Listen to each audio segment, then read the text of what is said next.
Mapagpalang araw pong muli mga minamahal. Kumusta na po kayo? Muli po magkaroon tayo ng simpleng devotion for today. Pero bago po tayo manalangin, basahin po muna natin ang sinasabi ng Bible sa 2 Timothy chapter 1. Mula po dito sa verse 5 hanggang 7. When I call to remembrance the unfeigned faith that is in thee, which dwelt first in thy grandmother Lois and thy mother Eunice, and I am persuaded that in thee also. Wherefore I put thee in remembrance that thou stir up the gift of God which is in thee by the putting on of my hands. For God hath not given us the spirit of fear, but of power and of love and a sound mind. Salamat po sa salita ng Diyos. Tayo manalangin. Ang maraming Diyos, banal at makapangyarihan sa lahat, pinupuri ka namin sinasamba. Marami pong salamat, O God, sa bawat araw ng aming mga buhay na iyo pong kaloob sa mga kahabagan, sa mga biyaya, sa mga pagpapala, di man po kami karapat-dapat. Salamat po sa iyong salita na tunay nga po, O God, na pinagkalooban mo kami, O God, ng iyong biyaya, nang binigay mo po sa amin na hindi spirit of fear, sa halip, O Lord, ay power at sound mind upang mas maunawaan po namin ang mga bagay na ito, na kung nakakaranas man ng mga storms of life, kayo po magbibigay ng katatagan at tibay ng aming pananampalataya. Patawad po sa aming mga kasalanan, sa lahat ng aming mga kalikuan, sa lahat ng haka ng isip at puso na hindi kalugod-lugod sa iyo, patawarin niyo nga po kami. At dalangin po namin maging simpleng devotion, ito maging blessing po sa bawat sangang nakikinig. Sa ilang po ang papurit pa salamat. In Jesus' name we pray. Amen. Alam niyo po mga minamahal, ito pong sulat ni Apostle Paul kay Timothy. During the time na hinahandle na po ni Timothy yung church sa Ephesus, ito pong lugar na ito ay maraming cult dito. Ito po yung lugar ni Artemis na kinikilala nilang Diyos-Diyosan mga minamahal.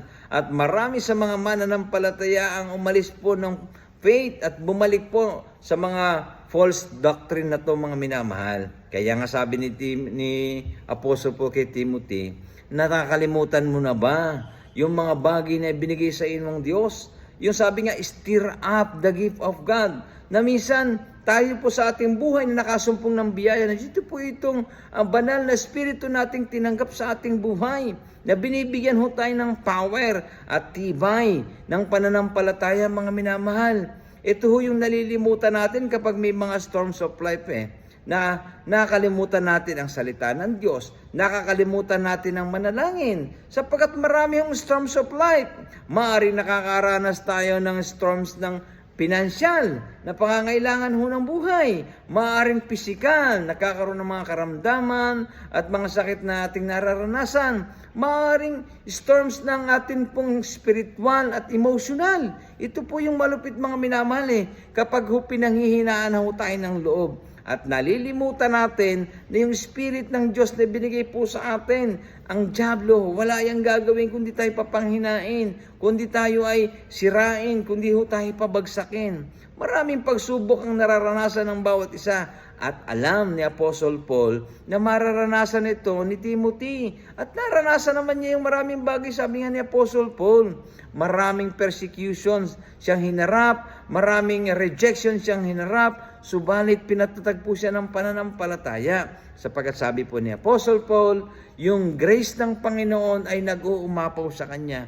Ito ho yung nais na maranasan ho natin, na kapag may mga storms of life, ay wag ho tayong kung saan pupunta. Lahat na nalapitan natin, lahat na napuntahan natin. Pero may isang lugar hindi ho tayo napupuntahan Puntahan ho natin na baliin ang ating mga tuhod, bend our knees, go to the Word of God and pray.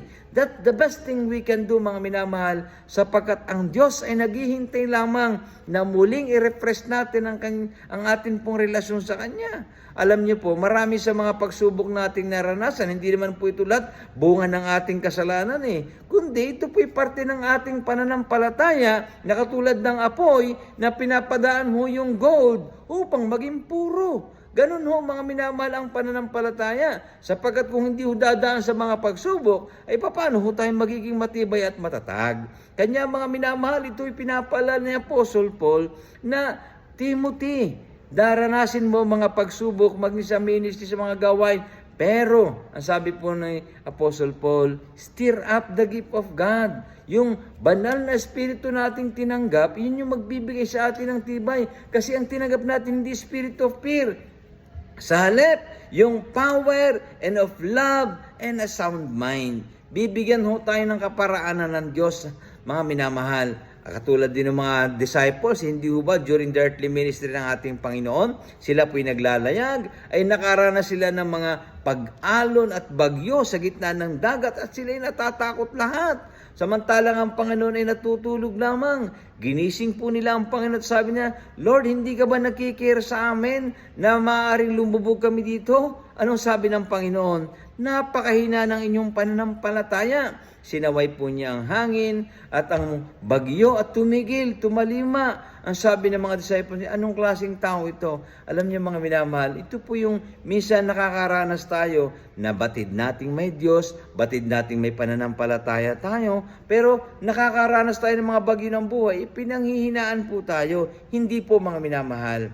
We must always remind ourselves na anak tayo ng Diyos at walang bagay tayong mararanasan na hindi niya tayo bibigyan ng katagumpayan. Opo mga minamahal, bagaman ang ilas dito ay bunga ng ating mga kasalanan, pero never ho tayong pababayaan ng Diyos Kung tunay na ang Panginoon ay tinanggap mo na sa iyong buhay bilang Lord and Savior, kinikilala mo na siyang Diyos na yung sariling at tagapagligtas, dapat nandun yung faith ho natin na baka gusto lang ng Panginoon na manumbalik tayo sa Kanya upang muling ma-refresh yung ating relasyon sa Kanya, yung init ng ating pananampalataya. Kaya mga minamahal, muli tayo na lumapit sa Diyos. Isuko natin sa Diyos ang lahat ng bagay. Alam niyo po, bakit ba tayo nag-aalala sa lahat ng mga bagay? Sa mga kakainin, sa mga susuot natin. Sinabi ho niya ng Book of Matthew chapter 6, hindi ba mga minamahal? Mula 25 hanggang 30 doon, sabi doon mga minamahal, wala naman ibon na pinabayaan ng Diyos Lahat ho yan pinapakain ng Panginoon. Even Solomon na naging napakayaman, hindi nakapagsuot ng sinriringal ng mga bulaklak sa parang. Alam niyo mga minamahal, yung mga bulaklak na yon ay maghapon ng buhay, sa hapon ay nalalanta. How much more na kaya tayo ng mga tunay na anak ng Diyos? Kanya mga minamahal, kung nakakaranas po tayo ng maraming storms of life, katulad ni Apostle Paul, sabi niya kay Timothy, stir up the gift of God. Yung pananampalataya po natin, ang banal na Espiritu na binigay po sa atin, yung ating pong relasyon sa Diyos, ito po yung magbibigay sa atin ng power and a sound mind, yung pag-ibig na mas mahalin po natin ang Diyos mga minamahal. Ang nais lang ng Panginoon, ipagkatiwala natin sa Kanyang lahat ng bagay. Walang magagawa ang kaaway sapagkat ang Diyos ang makapangyarihan sa lahat. Siya ang may likha at may lalang ng lahat ng bagay. Kaya wala tayong narapat gawin kundi ilapit natin sa Kanya. Oo, maaari po tayong nakalapit na sa maraming tao, nabigo po tayo, nasaktan po tayo, nadismaya po tayo. Pero subukan mong ibigay muli sa Diyos lahat ng bagay, pagkatiwala mo. At sabi nga niya, He will never leave you nor forsake you. Sapagkat tapat ang pangako ng Diyos, ang nais lang niya, lumapit ka sa Kanya. Sabi ng Panginoon, come to me all of you who are labor and heavily laden, I'll give you rest. Ang gusto ng Panginoon, lumapit lang po tayo sa Kanya ng buong puso. Huwag ho tayong mag-alala sa anumang bagay, ipagkatiwala ho natin sa Kanya. Maaaring tayo pinanghihinaan na ng loob, pinanghihinaan ng panampalataya, pero bangon lang tayo, lapit po tayo sa Diyos at idulog natin sa Kanyang lahat ng bagay at bibigyan niya po tayo ng katatagan at katagumpayan. Muli po, sa simpleng devotion ito, naway pinagpala po tayo ng salita ng Diyos sa araw na ito. Tayo po'y manalangin. Ama naming Diyos, dakilat makapangyarihan sa lahat. Salamat o God sa pag-ibig mo po sa amin. Sa kabila ng mga storms of life namin pong nararanasan, kayo po'y nananatiling tapat sa amin. Patawad po o God sa kakulangan ng aming pananampalataya. At anumang sitwasyon ng buhay na naranasan namin mga kapatid, ng aming mga kaibigan, ng aming mga kamag-anak, pamilya, kayo po, O God, ang patuloy na magbigay ng kalutasan sa bawat suliranin. Lumalapit po kami, O God, nagpapakumbaba sa iyong harapan. Kayo lang po ang Diyos na makapangyarihan sa lahat, na mas malaki sa anumang problema. Kayo po, O God, ang may akda ng aming mga buhay, at kayo po may likha ng lahat ng mga bagay. Ipinagkakatiwala po namin ito sa iyo. At dalangin po namin, O God, sa bawat sitwasyon ng buhay na naranasan ninuman, kayo po, O God, ang magbigay ng kaaliwan at katagumpayan at maging sa may mga karamdaman, O Lord, inilalapit po namin ang kagalingan, kayo po makakalob nito. Ang lahat ng ito pinakakatiwala po namin, in Jesus' name we pray. Amen. Muli po, mapagpalang araw sa bawat isa, and God bless us all. Thank you po.